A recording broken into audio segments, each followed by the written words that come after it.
If you look throughout the South, you can see that there's an abundance of red clay. And believe it or not, it's something that people eat to this day.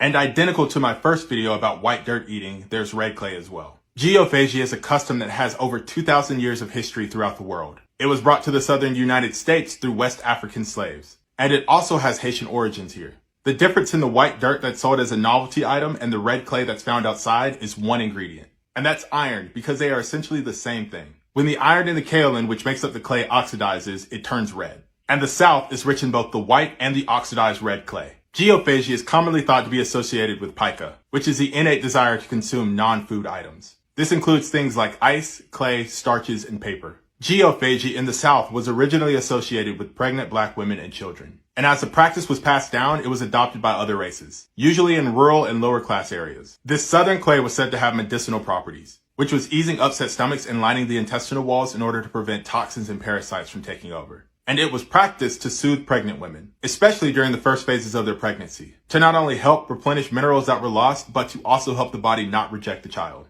Geophagy is also said to cause a certain type of anemia, and too much of it can actually restrict the amount of minerals that the body can receive. The very reason why people crave this dirt or clay in the first place, very similar to an iron deficiency and the need to eat ice. And while geophagy may seem strange, it's also done by birds and other mammals. It's interesting to say the least.